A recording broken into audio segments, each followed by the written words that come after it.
A shot no one dared to take. A scream, not of victory, but of release. The entire NBA turned its back on him, but he never turned his back on the game. That night, in Game 7 of the 2025 NBA Finals, while all eyes were locked on familiar superstars, one name long forgotten stood at the heart of the storm. No replay showed his layups. No post-game interviews featured his face. Only one blurry fan-recorded video went viral 2 hours later. It wasn't in the highlights, but it decided history. ADO. If you believe that sports can change destinies, hit like, drop a comment, and subscribe now. So what really happened on that court that night? 19 seconds left. Score tied, 109. The sound of sneakers echoed like thunder. The crowd held its breath. Tyrese Haliburton held the ball, facing Jamal Murray, two warriors. The last one standing in a battlefield set ablaze. Sweat soaked his jersey. His knee trembled not from fear, but pain. 6 months ago, he tore his Achilles. 8 seconds, 5 seconds. He blew past Murray, attacked the paint, and then he didn't shoot. He passed. The entire arena went silent like the air had been sucked out. Would that ball carry a championship or a brand new heartbreak? Before that pass, the one that changed NBA history, Tyrese Haliburton had been labeled a burnout prodigy, a player who built his throne with creativity only to be betrayed by his own body. In the 2023-2024 season, Haliburton was the face of the Indiana Pacers, a team no one ever imagined reaching the Eastern Conference Finals. He led the entire NBA in assists for the first half of the season. With moves that felt more street ball than scripted, he left analysts scratching their heads. No one called him the next LeBron. No one compared him to Curry, because Tyrese was something else, one of one. Then came the inevitable, a torn Achilles, the nightmare of every lightning-fast guard. Doctors told him, "You've got less than a 50% chance of full recovery. You'll walk again, sure, but play at an NBA level? That would take a miracle." A miracle? The NBA isn't for those waiting on miracles. It's for those who make them. Diagnosis be damned. Tyrese went silent. He pulled out of media, skipped All-Star Weekend, despite being voted a reserve by fans. His agent advised, "Announce you're done for the season. Protect your contract value." Haliburton hung up the phone and walked back into the gym. The room was dim, no cameras, just the weight of resistance bands, the sound of melting ice, and breathing sharp, clenched, like each rep was a war. He trained like tomorrow didn't exist. 6 months later, Tyrese returned not to the Pacers, but through a controversial trade to the Oklahoma City Thunder. Indiana fans shouted, "Traitor!" Commentators mocked, "He's just a broken version of himself." Twitter laughed, "OKC traded for a 24-year-old grandpa." But for Haliburton, this wasn't a transaction. It was a reckoning. For the first time in his career, he didn't have to be the face. OKC already had Shai Gilgeous-Alexander. They had Chet Holmgren. They had all the lights. All Haliburton had to do was quietly do what was right. Through the 2024-2025 season, he didn't stand out. Averaged 15 points, 6 assists. Not flashy, but steady. Not explosive, but unshakable. And in the locker room, there was one truth no one said out loud except his teammates. When Haliburton was on the floor, the team never lost its rhythm. No MVP votes, no viral clips. But in one closed-door team meeting, Shai looked around and said softly, "If anyone keeps our heartbeat steady, it's Tyrese." Then came the playoffs. Then, Game 7. Haliburton didn't need to prove anything, but fate still called his name. 8 seconds left. He could have taken the shot. He earned the right to, but Tyrese had seen too many nights where he stood in the spotlight, only to watch it go dark. This time, he wanted someone else to shine. How does a man the NBA once gave up on become the heartbeat of its greatest game? The ball left Haliburton's hands. Not a step-back three, not a drive to the rim like everyone expected. It was a bounce pass threaded between two Denver Nuggets defenders, sent toward the corner, a place that felt meaningless in that moment. Aaron Wiggins, a name almost no one remembered. He averaged just 6 points per game all season. Shot only 29% from the corner, the exact spot he now stood.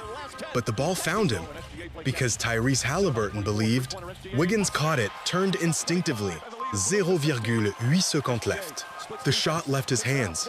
The ball spun through the air, hit the rim, rolled once, and then dropped in. That was it. No wild screams. No over-the-top celebrations. Just a collective exhale. Like a curse had finally been lifted. Thunder won. 112-109.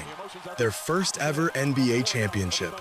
The first time a too-young-to-win team shattered that myth, the arena exploded. Wiggins was mobbed. Shai Gilgeous-Alexander raised the Finals MVP trophy. The media called Shai a fearless new king. They called Wiggins' shot the shot that sealed it. Wiggins smiled but gave no interviews. He simply looked toward Haliburton, who was quietly walking off frame, a cold towel around his neck. There were no replays of Haliburton's pass. No reporters asking, why didn't you shoot? Because in today's sports world, the shooter is the hero. The passer, just a supporting act. But anyone who truly understands basketball knew that pass changed history. Anyone else would have shot. Anyone else would have craved the glory. Anyone else wouldn't have gambled a championship on a backup wing. But the shot went in, so no one questioned it. No one challenged the narrative. But what if Wiggins had missed? What if the ball had clanged off the glass and Denver stormed back? Tyrese would have been crucified, buried by headlines, branded as the coward who passed, the man who couldn't take the moment, but he passed anyway, because he had courage. Not the kind that takes the shot, but the kind that lets someone else take it and believes. That night, back at the hotel, Haliburton received a single message from Wiggins. They're celebrating the shot, but I'll always know it was your pass. Haliburton didn't reply. He just stared at the ceiling and smiled. The next morning, ESPN headlined, Shai, the new king of the NBA. Fox Sports. Wiggins, the unexpected hero. Bleacher Report. Who needs Haliburton? Shai is the future. No one realized the shot began with a decision from a man willing to give up the spotlight just to help his team win. But will anyone ever remember the passer when the spotlight only honors the scorer? Third quarter, 7 minutes to go. The Denver Nuggets led 82-68. Chase Center fell silent, not from fear of losing, but because everyone could feel it. The break was coming. Shai Gilgeous-Alexander was exhausted. Chet Holmgren was being smothered by Jokic. Wiggins hadn't seen the floor. OKC slipped into the same state every young team does, terrified of the very dream they had built. During a timeout, Coach Dangyo didn't say much, just nodded at Haliburton. It wasn't a request, it was a quiet command. Tyrese stepped onto the court, not to save the team, but to stabilize its heartbeat. No highlight plays, no flashy dunks, just steady passes, like a metronome holding the rhythm of hope. He called a pick, slowed the tempo, didn't rush. He stretched the floor, forced Jokic to shift, then faked a pass into the paint-breaking Denver's defensive shape. And from there, the game began to shift, bit by bit. Not with fire, but with discipline. 8th minute, he found Lou Dort cutting baseline 2 points. 9th minute, pulled 2 defenders high, opening a path for Chet to tip it in. 10th minute, took an inbound, looked off the defender, then whipped a pass cross-court. Josh Giddey for 3. Swish. Score, 85-79. The crowd erupted, not for a dunk, but because their team was alive again. But what no one saw was that Haliburton played those minutes in searing pain. His left Achilles, the old injury, was swelling. When he walked back to the bench, he couldn't step on his heel. He moved on the outer edge of his foot, iced it, grit his teeth. A trainer whispered, "Need a sub?" He shook his head. "Not when they still need me." No one saw Haliburton score 10 in that quarter. No one noticed him anchoring the zone, calling out defensive switches. No one remembered he drew 2 crucial fouls on Jamal Murray, killing Denver's transition rhythm. But everyone remembered Shai's 3 after a fake pass. Everyone remembered Chet's alley-oop. They remembered the spotlight, but forgot who kept the lights on. Mid-game, ESPN captured a special moment. The camera panned to Haliburton on the bench. He wasn't looking at the scoreboard. He wasn't looking at the crowd. He was looking at his teammates, one by one, then gave a silent nod, as if to say, I'm still here. I'm not done. Don't give up. OKC closed the third quarter, trailing 88-89. 1 point. One more step, and they'd be back. In the locker room before the fourth, Shai grabbed Tyrese's hand, didn't thank him, didn't praise. Just squeezed, like a vow with no words. I'll finish this. Leave the rest to me.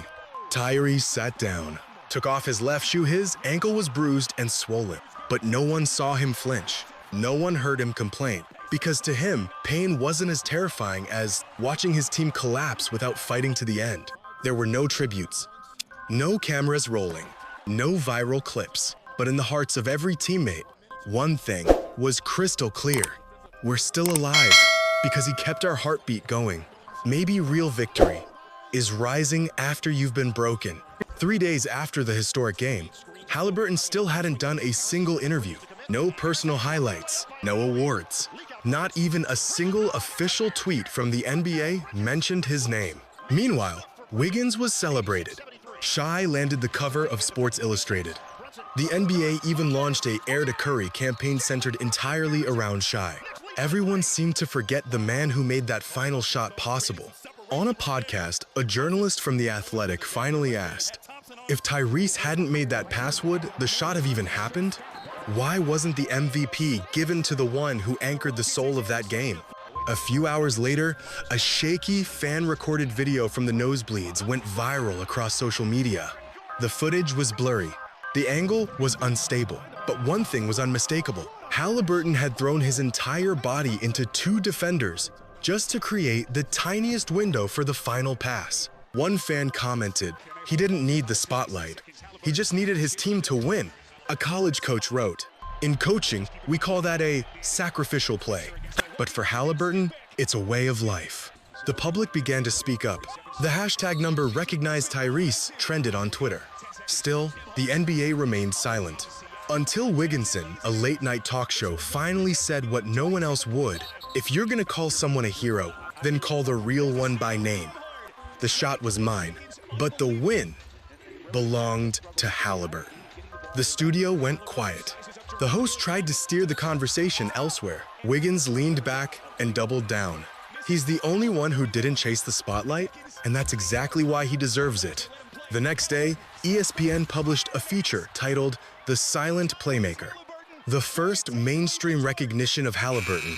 Not because they wanted to, but because they had to. The fans demanded justice for the quiet hero. Why do they always glorify the scorer and forget the one who saved the game? 1 week after the finals, at a small playground in the outskirts of Oklahoma City, a group of 12 to 13-year-olds crowded around an old phone. They weren't watching the shot. They were watching the pass, a grainy, fan-filmed clip played on loop.